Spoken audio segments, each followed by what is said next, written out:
Assalamualaikum warahmatullahi wabarakatuh mga kapatid.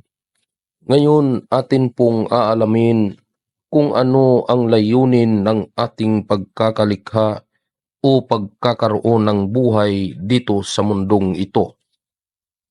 Kapwa nalilito ang maraming pilosopo o matatalinong tao at mga karaniwang tao sa pagsagot sa pinakamahalagang tanong sa buhay nating ito.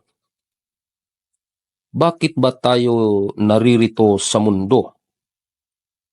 Ano ang layunin ng ating buhay?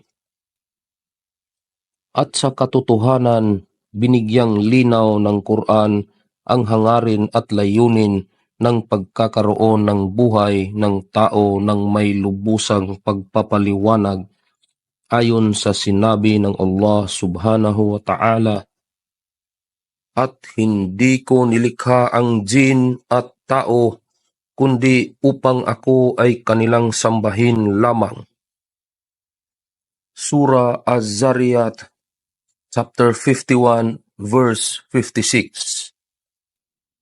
Sa makatuwid, ang ibada o pagsamba ang siyang layunin ng pananatili natin dito sa daigdig na ito, at maliban dito ay mga karagdagang bagay lamang na ating ginagamit para sa pagsasakatuparan ng ibada. Ngunit ang ibada ayon sa Islamikong konsepto o pananaw at kahulugan ay hindi pagkakait at pagtatakwil sa mga karangyaan at kasiyahan ng buhay.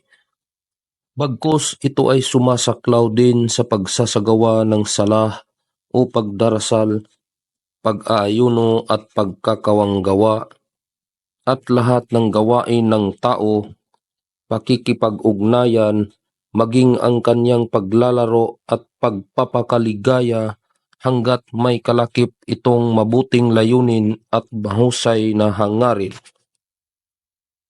At dahil dito, ang Propeta Muhammad, sumasa kanya nawa ang kapayapaan, ay nagsabi, "Sa bawat bahagi ng katawan ng isa sa inyo ay sadaqah o kawanggawa." Ang ibig sabihin nito, ang isang Muslim ay nagtatamo ng kabayaran at gantimpala maging sa kanyang pakikipagtalik sa kanyang asawa.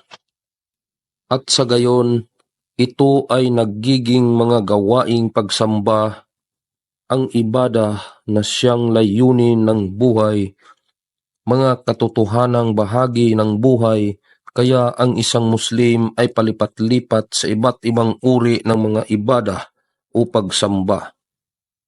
Tulad ng sinabi ng Allah subhanahu wa ta'ala, "Sabihin mo, O Muhammad, katotohanan, ang aking pagdarasal, ang aking pagkatay ng hayop bilang sakripisyo, ang aking buhay at ang aking kamatayan ay para sa Allah lamang, ang Panginoon ng lahat ng mga nilalang." Surah Al-An'am, chapter 6, verse 162. Hanggang dito na lang mga kapatid, at sana'y mapulutan ninyo ito ng aral at kaalaman. At ako'y mag-iwan sa inyo ng pagbati ng kapayapaan. Assalamualaikum warahmatullahi wabarakatuh.